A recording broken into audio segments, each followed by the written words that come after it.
Alrighty guys, so today I'm going to show you how to cut drywall like a pro. So I went ahead and measured the length that I need. So this is going to be a top to bottom space. So we are at 17.5 inches. Granted, one of the biggest things that I want you guys to realize is that there are different ways to cut drywall, especially if you're doing it every single day. There's such things called looking around my band here, and this is drywall squares.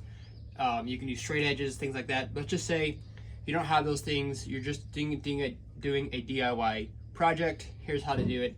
You snap your line, have your knife ready, have it sharp. The reason being is that when I would go to cut this, I'm going to put my hand on the back side of that blade as far back as I can, and as I'm cutting, I'm penetrating and cutting through the first layer of paper and hopefully scribing that just maybe 1/8, 16th of an inch of drywall, because the goal is, you're gonna see here, as you notice, my line is super straight, my cut is straight.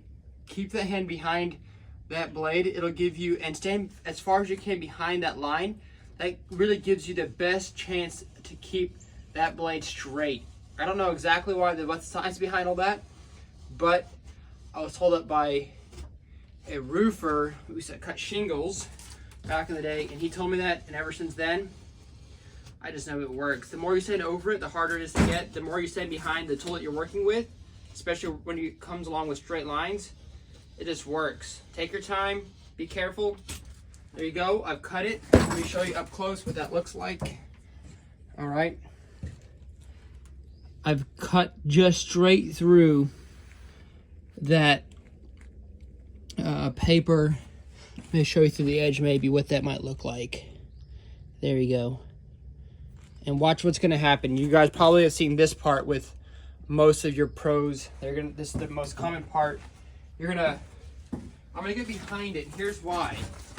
You can cut through it, but my blade isn't big enough. So, I don't know if you can see me this part of the video, but I'm going to step forward and just with a slight push or hit, there you go. Now I've hit it and it's fallen. Now you don't want to let go of it.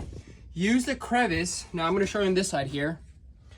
All right, there you go. And let's look at, there you go. See how now you have a nice perfect edge to work with? Go ahead and set your blade in there, in that crevice, and cut that paper off. Again, pressure is key here. If you don't have the proper amount of pressure, your blade is going to clog up and it's not going to want to cut. Again, a sharp blade is recommended, but pressure alongside of a good blade is key. And there you go. You have a nice straight edge. You can choose, if you want to get it cleaner. I'm in the van here. You can run that blade on top of there to get some of those crumbs off. Let me show you up close what I'm doing. So I'm just running my blade like this, just to get some of those extra crumbs off. So when you put it in, it's gonna come off nicely. So it's gonna install nicely against that wall, nice and flush, no issues with the install. Again, this is if you're DIY, you don't have the tools that, the drywallers have every day. Now there is such a thing as, it looks like almost like a cheese grater, if you ask me.